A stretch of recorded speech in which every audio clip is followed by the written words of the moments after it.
আজ থেকে শুরু মাধ্যমিক পরীক্ষা।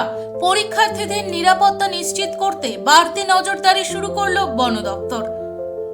জলপাইগুড়ি জেলার মোরারঘাট, নাথুয়া, ডায়না সহ বিভিন্ন বনরেঞ্জে বনকর্মীরা বিশেষ উদ্যোগ নিয়েছে।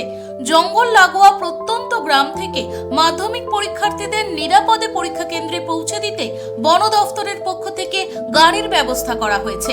বিশেষ করে বন্যপ্রাণীর চলাচল প্রবণ এলাকায় যাতে কোনো রকম অপ্রীতিকর ঘটনা না ঘটে সে বিষয়টি মাথায় রেখে এই ব্যবস্থা নেওয়া হয়েছে।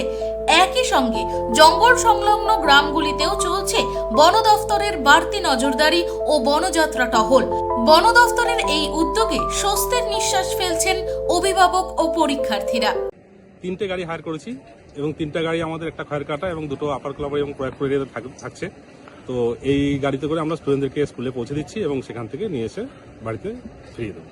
মানে কি কারণে এই ব্যবস্থা? যাতে এটা আমাদের কোনো তাদের যে সমস্ত ফরেস্ট এরিয়া আছে ভালনারেবল, সেখানে কোনো দুর্ঘটনা না ঘটে, কোনো হাতির আক্রমণ বা লেপার্ডের আক্রমণ না ঘটে ঘটনা, সেই জন্য আমরা এটাকে সতর্কতামূলক ব্যবস্থা হিসেবে আমরা করছি।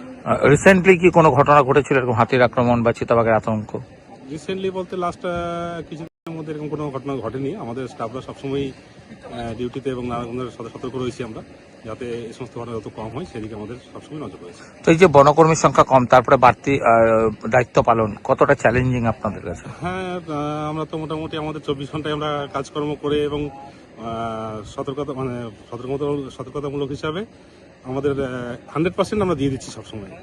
বলছি কতজন পরীক্ষার্থী আজকে পরীক্ষা বসছে? আমাদের এখানে টোটাল আমার এরিয়াতে 28 to 30 এরকম একটা স্টুডেন্ট আছে, যাদেরকে আমরা 3টে গাড়িতে করে আমরা পৌঁছে দিচ্ছি। মানে এদেরকে আবার কি বাড়িতেও ফিরে দিবেন আপনি? একদম, স্কুলে পরীক্ষার পরে আবার ওদেরকে বাড়িতে পৌঁছে দেওয়ার দায়িত্ব আমরা নিয়েছি। আপনার নাম? আমি অশেষ পাল, রেঞ্জ অফিসার, ডায়না। Bureau report, voice 365 Bangla.